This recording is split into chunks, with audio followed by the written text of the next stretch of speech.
Corona महामारी ने हमारे जीवन के हर महत्वपूर्ण पहलू को बुरी तरह से प्रभावित किया है। बच्चों की शिक्षा भी इससे अछूती नहीं है। इसी के मद्देनज़र डिजिटल शिक्षा और ऑनलाइन लर्निंग को प्रोत्साहित करने के लिए सरकार द्वारा बजट में कई बड़े ऐलान किए गए। वित्त मंत्री ने अपने बजट भाषण में कहा कि कोरोना काल को देखते हुए ई कंटेंट और ई लर्निंग को प्रोत्साहन दिया जाएगा।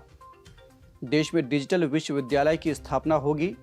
इस विश्वविद्यालय के जरिए स्टूडेंट्स को विश्व स्तरीय शिक्षा दी जाएगी। कौशल विकास के लिए एक ई पोर्टल भी शुरू होगा। अभिवादन और स्वागत है आप सभी का हमारे इस खास कार्यक्रम में। मैं हूं केसरी पांडे और आप देख रहे हैं धे टीवी। अपने आज के इस एपिसोड में हम मौजूदा परिस्थितियों में ई लर्निंग की संभावनाएं एवं चुनौतियों पर नजर डालेंगे।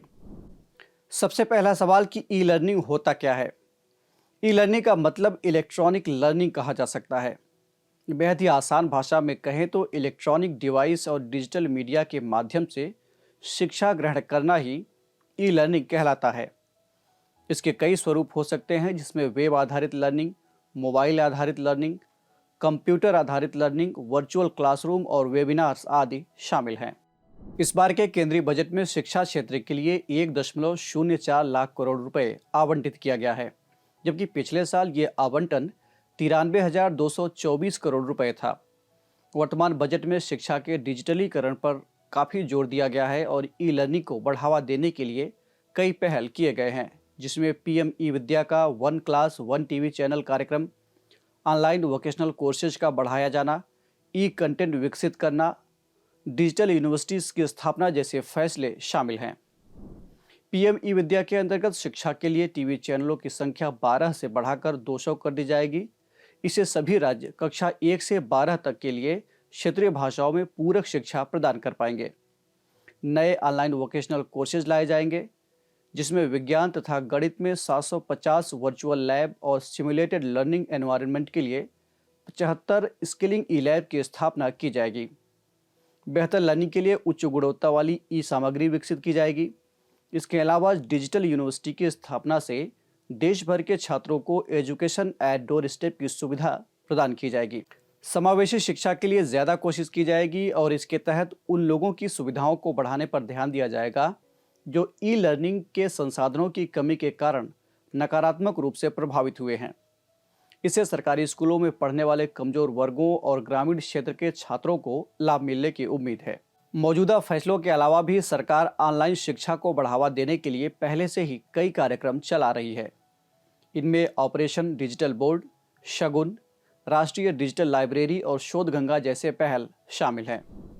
ई लर्निंग के कई लाभ हैं, जैसे कि इसमें छात्र अपनी पसंद के पाठ्यक्रमों में भाग लेने के लिए स्वतंत्र हैं और साथ ही वे अपनी सुविधा के मुताबिक क्लास का समय भी तय कर सकते हैं। विद्यार्थी वीडियो को फास्ट या स्लो करके जैसा भी वे बेहतर समझें देख सकते हैं। पैसे और समय की भी बचत होती है। साथ ही विद्यार्थी अच्छे से अच्छे विषय विशेषज्ञ तक पहुंच पाते हैं। इस तरह ई लर्निंग के फायदे को देखते हुए इसे बेहतर बनाने के लिए सरकार ने कई कदम उठाए हैं। इसके बावजूद इसकी राह में अभी भी कई चुनौतियां मौजूद हैं, जैसे कि जिन लोगों के पास पैसा है वो आसानी से कंप्यूटर या टीवी खरीद करके ई लर्निंग का फ़ायदा उठा सकते हैं, लेकिन जो लोग गरीब हैं उनके लिए अभी भी ये दूर की कौड़ी है। शहरों के मुकाबले गांव में इंटरनेट सुविधा काफ़ी कम है, जिसकी वजह से ग्रामीण लोग ई लर्निंग के नज़रिए से शिक्षा के हाशिए पर रह जाते हैं। सौंदर्य संस्कृति, फैशन डिजाइन, सिलाई, यात्रा और पर्यटन जैसे कलात्मक एवं व्यवहारिक शिक्षा की दृष्टि से ई लर्निंग अभी भी उतना प्रभावी नहीं है। ऑनलाइन शिक्षा का भविष्य बहुत आशाजनक लग रहा है और जनसंख्या के व्यापक हिस्से तक इसकी पहुंच भी है।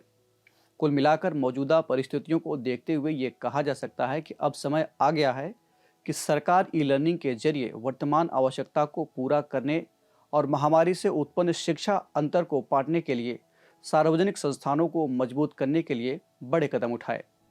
बजट स्पेशल सीरीज के इस एपिसोड में इतना ही। हम फिर मिलेंगे एक नए कार्यक्रम के साथ। तब तक के लिए पढ़ते रहिए और बढ़ते रहिए। नमस्कार।